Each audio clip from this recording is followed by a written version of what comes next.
Je me fais un tirage de tarot parce que c'est trop le bordel.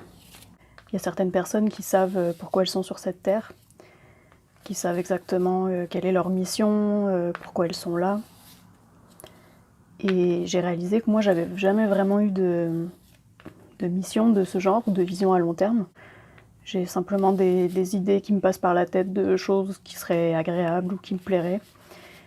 Et bah, je fais rien pour avancer vers ces choses parce que j'y crois pas vraiment, en fait. Et je pense que c'est quelque chose que je pourrais sûrement améliorer ou travailler parce que, bah, résultat, je vis une vie dans laquelle je prends peu de risques. J'ai trop peur de l'échec, donc je me lance rarement dans des nouvelles choses. Enfin bref, voilà, le tirage que je vais me faire, c'est pour essayer de m'aider à y voir plus clair sur quel genre de vision me conviendrait, me stimulerait et me donnerait un peu la foi, l'énergie pour me mettre en mouvement vers quelque chose. Alors allons-y, je ne sais pas mélanger, donc j'y vais avec la technique de mélangeage de cartes de l'enfant de 4 ans, comme ceci. C'est un tirage seulement avec les arcanes majeures parce que bah déjà je suis un peu rouillée au niveau des arcanes mineures, ça fait longtemps que j'ai pas réétudié ça, et puis de toute façon, étant donné que c'est un tirage assez général quand même, hein, sur des grandes thématiques qui parcourent ma vie au complet, je pense que c'est tout à fait approprié. Tiens, on va se mettre une petite bougie, ça va être plus beau. Comme ça. Et allons-y. Alors, c'est un petit tirage de 3 cartes. J'ai trouvé l'inspiration en cherchant sur internet. La première carte, ça va être « Qu'est-ce que l'univers attend de moi ?» Ou pour le formuler un peu autrement, « Qu'est-ce que je suis censée accomplir ?» Du moins pour le moment. C'est un peu stressant de tirer une carte en demandant « Quel est mon objectif de vie ?» Je pense pas que c'est quelque chose qui est coulé dans le béton non plus, hein. Donc mettons, qu'est-ce que l'univers attend de moi pour l'instant, à cette période de ma vie. Ensuite, quelles sont les qualités dont j'ai besoin pour réaliser cet objectif?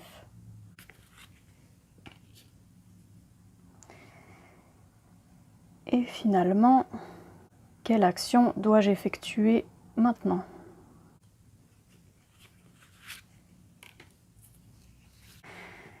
C'est parti! Alors, je crois pas vraiment aux cartes à l'envers, moi, donc voilà, on va les mettre tout à l'endroit. Donc, ma mission, ce que l'univers attend de moi, l'amoureux, ok. Qualité dont j'ai besoin, le jugement, d'accord. Et qu'est-ce que je dois faire maintenant? L'empereur.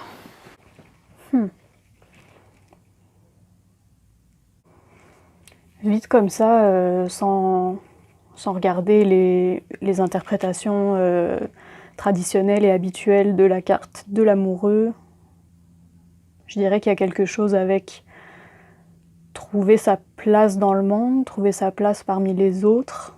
Bon, ce qui est un peu, ce qui m'aide pas vraiment, étant donné que c'est la carte de ce que l'univers attend de moi. Alors si c'est simplement trouver ma place, ben justement, c'est pour ça que je pose la question. Il y a peut-être quelque chose au niveau du lien social.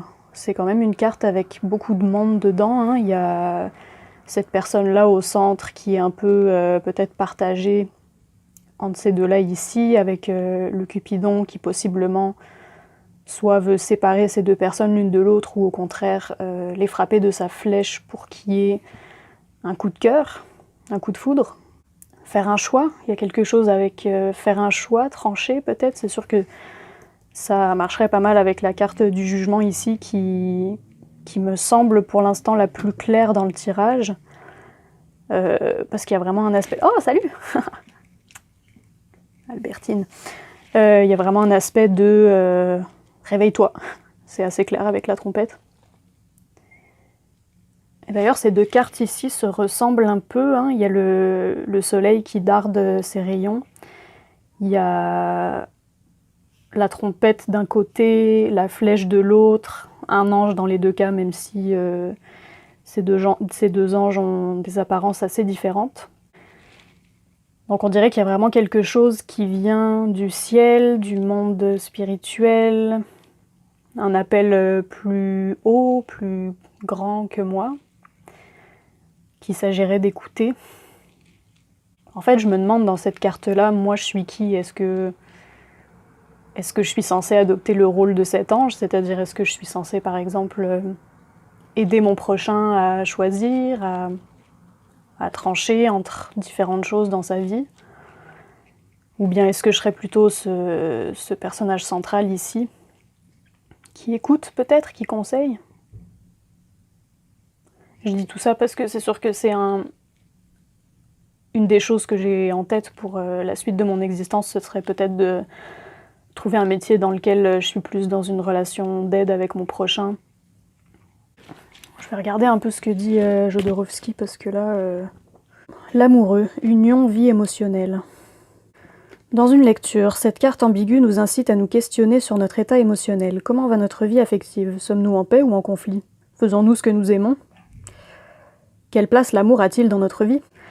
Quelle que soit la question, il sera utile de rappeler que l'amoureux central demeure le grand soleil blanc qui irradie, illuminant tous les êtres vivants sans discrimination. Ouais, ça m'aide pas tant, hein. Parmi les interprétations traditionnelles, vie sociale, joie, aimer ce que l'on fait, faire ce que l'on aime, choix à faire, plaisir, beauté, amitié, couple à trois, tombée amoureuse, conflit émotionnel, premier pas dans la joie de vivre, amour conscient, amour inconditionnel, la voie de la beauté. Ok. Ça commence à s'éclairer un peu. Qu'est-ce que t'en penses, Albertine? T'es belle. Donc si je reviens à... ce que cette carte est censée représenter dans le tirage, vie émotionnelle, terrain émotionnel en fait, peut-être relation interpersonnelle. Ouais, ça me rend un peu triste parce que justement, je suis très solitaire dans la vie, j'ai du mal à établir des liens avec les autres. Et donc là, ça me dit, ta mission de vie, pour le moment en tout cas, c'est d'être dans l'amour, l'interpersonnel, le lien avec les autres. Oui, c'est sûr que c'est un manque que je ressens parfois, d'être plus connectée à mon prochain. Mais comment y arriver? Voilà. Bon, justement, les qualités dont j'ai besoin, le jugement. Alors c'est drôle parce qu'en ce moment, j'ai aucune confiance en mon jugement. Alors je suis pas non plus la personne la plus confiante au monde, c'est sûr, mais j'ai quand même... en temps normal, je me fais quand même relativement confiance sur le fait que j'ai une bonne analyse des situations, que je comprends bien ce qui se passe et que je prends les bonnes décisions, mais en ce moment, j'ai eu une grosse perte de confiance à ce niveau-là, donc effectivement, c'est quelque chose que j'ai besoin d'aller rechercher, je pense. Aussi, quelque chose qui m'a manqué récemment, c'est une espèce de guidance spirituelle, si on veut, c'est-à-dire que je me sens très coupée en fait de tout ce qui est l'univers des rêves, des signes que pourrait m'envoyer l'univers. Bah voilà, c'est comme si j'étais plus dans une période très rationnelle, scientifique, bête et méchante, où j'ai plus de mal à me laisser aller, j'ai plus de mal à croire en toutes ces choses-là en fait. Ce qui est bien, hein, c'est important d'avoir un esprit critique, je pense, dans ces domaines. Salut! Comme si, en perdant confiance en moi, j'avais perdu confiance dans le fait qu'il pouvait y avoir un sens à la vie, ou un sens à la souffrance, ou peut-être que c'est le contraire d'ailleurs, peut-être qu'en perdant la confiance dans le fait qu'il y avait un sens à tout ça, bah, j'ai perdu confiance en moi aussi. Je sais pas ce qui a entraîné l'autre, mais bref, si je comprends bien, la qualité dont j'ai besoin, c'est à la fois peut-être retrouver confiance en moi, oser, Et puis surtout essayer de retrouver, de recréer le lien en fait au divin.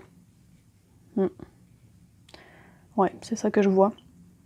Et à partir de là, donc en développant cette qualité, en travaillant là-dessus, là je vais pouvoir recréer le lien à l'autre, peu importe de quelle manière, sans être obligée de changer ma personnalité ou sans être obligée même de me lancer dans un métier où je serais tout le temps avec plein de gens, au moins œuvrer pour le bien commun.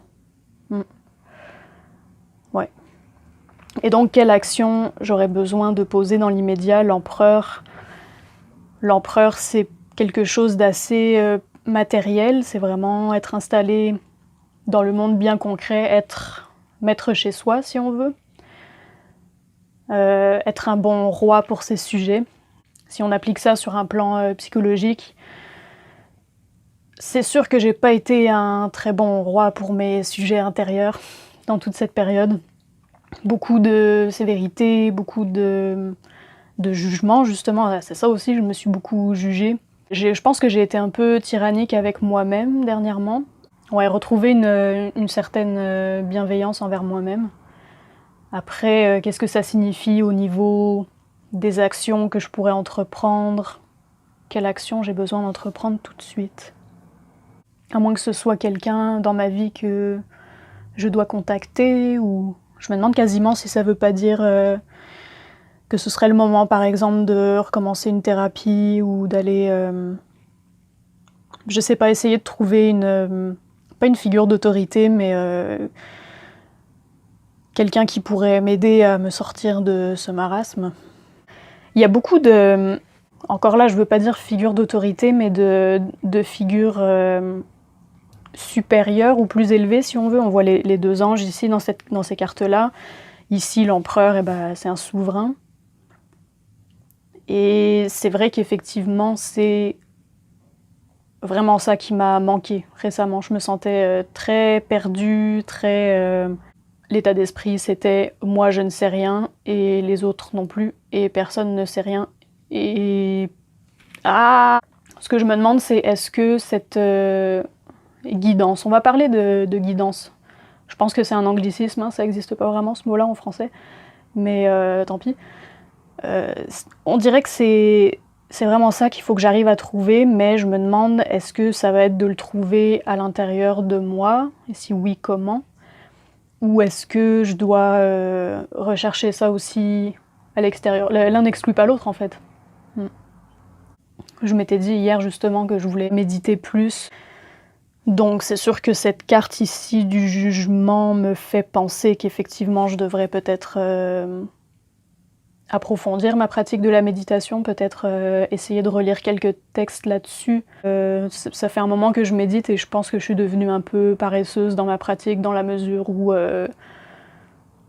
c'est vraiment, je vais essayer en tout cas de détendre mon esprit pendant 10 minutes, mais ça va pas vraiment plus loin que ça. Ce qui est déjà bien, hein. On dirait que j'ai régressé en fait dans ma pratique de la méditation depuis cet été. Je peux pas m'empêcher de m'accrocher aux pensées, de me laisser embarquer là-dedans, en fait, souvent dans des idées qui tournent en rond, qui relèvent plus de la rumination, qui m'aident pas vraiment. J'ai des fourmis dans les jambes. Ouais, donc, qu'est-ce que l'univers attend de moi? Vers quoi je suis censée me tourner? Donc on a dit le terrain émotionnel, le lien à l'autre. On dirait qu'aujourd'hui, ce personnage, il me fait quasiment penser à un thérapeute de couple. Peut-être une idée de réconciliation, comme si j'étais censée aider les gens à se réconcilier, ou peut-être aider les gens à se réconcilier avec eux-mêmes, aller démêler toutes sortes de choses sur le plan affectif, émotionnel. Ouais, ça ressemblerait à ça, ce que l'univers attend de moi. Les qualités dont j'ai besoin, il va falloir que j'ai un bon jugement, que je l'aiguise, que je sois aussi plus à l'écoute du divin, du spirituel, on appelle ça comme on veut, peu importe. Que je reprenne confiance en mon propre jugement aussi, non seulement l'affiner, mais aussi me réveiller. Ah oui, l'éveil spirituel, j'avais pas pensé à ça. On parle d'éveil hein, quand on dit ouvrir son troisième œil et tout ça. Alors c'est comme si il fallait vraiment que je développe cet aspect de moi. Et finalement, l'empereur, donc, quelle action je devrais entreprendre maintenant? C'est cette carte-là qui me donne du fil à retordre, finalement. Ou alors c'est comme si ces deux cartes-là, l'empereur et le jugement, essayaient de m'appeler à un certain équilibre. C'est-à-dire que ici ça me dit, ok, de quelle qualité tu as besoin pour avancer, développer ton côté spirituel, d'accord, mais dans l'immédiat, attention d'être bien ancré dans le matériel, ancré sur la terre, de garder les pieds sur terre, d'être bien installé sur ta chaise. Et c'est comme si ça me disait, il faut que tu commences par là. Commence pas à te perdre dans des délires métaphysiques pour l'instant. Il faut être dans le très concret, jour après jour, effectuer les tâches. Il faut changer la litière du chat. Je pense que l'éveil, s'il y en a un, il va être très progressif. Il faut pas que je m'attende à ce que du jour au lendemain... J'ai dit tout à l'heure que la carte de l'amoureux, ça me rendait triste un peu parce que justement j'avais un peu de mal avec le rapport à autrui, mais en fait il n'y a rien de triste. C'est comme si la carte me disait non, c'est ça qui t'attend. Fais ce que tu dois faire et tu vas être plus en lien avec autrui. Parce que c'est ça qui t'attend. C'est un peu ton destin, si on veut. Donc c'est plutôt chouette, je pense. Eh ben, je pense que ça conclut ce tirage. Il n'y a rien d'autre qui me vient pour l'instant. Peut-être que j'aurai d'autres idées plus tard, mais pour l'instant c'est ça.